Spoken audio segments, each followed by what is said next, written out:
ঝাৰু মাৰাও আছিলে, চব হেৰি আছিলে, কিন্তু সেই 2-3 বছৰৰ পৰা এতিয়ালৈ সেইনেকৈ চলি আছে। মাজে মাজে অৰুণাচল বা এই স্কুলৰ ল'ৰা ছোৱালীবিলাক মাষ্টৰবিলাক আনে চফা কৰে।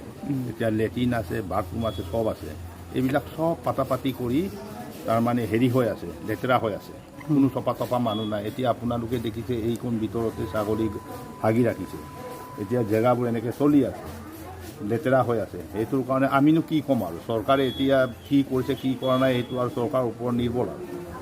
স্বাস্থ্যৰ কাৰণেতো এইটো হ'বই। এতিয়া চৰকাৰে আপোনালোকৰ মিডিয়াৰ থ্ৰুদি এতিয়া চৰকাৰে সেইবিলাক দেখি পিনি ষ্টেচনবিলাক কেনেকৈ বেলেগ জেগাত কৰিছে সেইমতে তেলামুকো চাব বুলি আশা কৰিছোঁ আৰু। লেট্ৰিন বাথৰুমবিলাক একেবাৰে বেয়া, এতিয়া আগতে ঠিকে আছিলে, এবছৰমান হ'ব আৰু। যাত্ৰীসকলে যদি ব্যৱহাৰ কৰিব মানে নাই নোৱাৰে। মই নিজে সোমাই মাজে মাজে পাওঁ, বাহিৰতে কৰে আৰু বেচেৰা পেচাব কিবা। এইটোতো আৰু ক'বলগীয়া নাই আৰু, ইমান মানে অশুৱনি হেৰি হৈ আছে প্লেটফৰ্মখন। এতিয়া গছ পাত এইবিলাক পৰি আছে, এইবিলাক দম পৰি থাকে, এইবিলাক হেৰি কৰি থাকে। অৰুণাচলৰ স্কুলৰ পৰা মাষ্টৰবিলাকে ছাত্ৰ ছাত্ৰী লৈ আহে, কেতিয়াবা চফা কৰে, আৰু আমাৰ এই স্কুলবিলাকৰ চফা কৰে, তাৰ বাহিৰে বেলেগ নাই আৰু। ইয়াত চকীদাৰো নাই, একো নাই। মানে আগতে আছিলে স্কুলৰ ল'ৰা ছোৱালী আহিলে চাফা কৰে। মাষ্টৰবিলাক আনে, সেইবিলাক হেৰি কৰিছিলে। ইয়াৰ ষ্টাফ আছে নাই? ষ্টাফ আছে, কেইজন আছে জানো মই নাজানো। মতে যিমানখিনি উন্নত হ'ব লাগে সিমানখিনি হোৱা নাই বাৰু, বহুত লেতেৰা কৰি ৰাখিছে। কিন্তু এইটো ৰেলৱে কৰ্তৃপক্ষই চাফ চিকুণ কৰি ৰাখিলে ৰাইজৰ ভাল হয় আৰু, আমি সেইটোৱে কওঁ। নিশ্চয় হ'ব, কাৰণ ইয়াত এতিয়া পানী, ছাগলী গু গোটেই গছৰ পাতে ভৰ্তি হৈ আছে।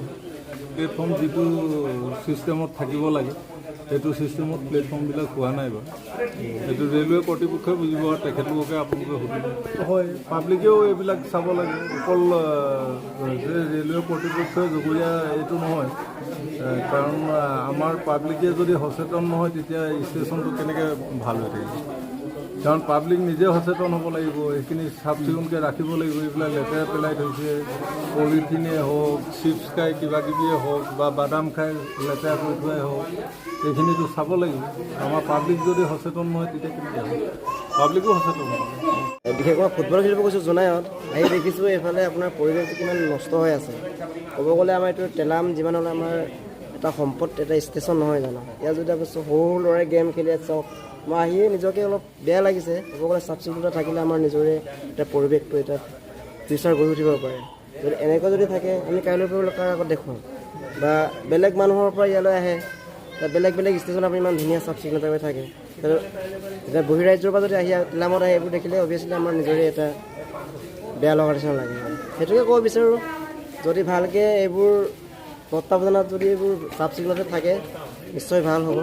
অভিয়াছলি আছে আপোনাৰ এটা ক'ব গ'লে এইবোৰ ৰাতি যিবোৰ এইবোৰ চিখৰ পিক কৰি পেলাইছে, এইবোৰ সৰু ল'ৰাই কৰিছে। ক'ব গ'লে আজিকালি গেমিংটো বহুত চলি গৈছে। এতিয়া ফ্ৰী ফায়াৰ খেলিছে ৰাতি, এইবোৰ এতিয়া ডাঙৰ মানুহবোৰ নকৰিব পাৰে।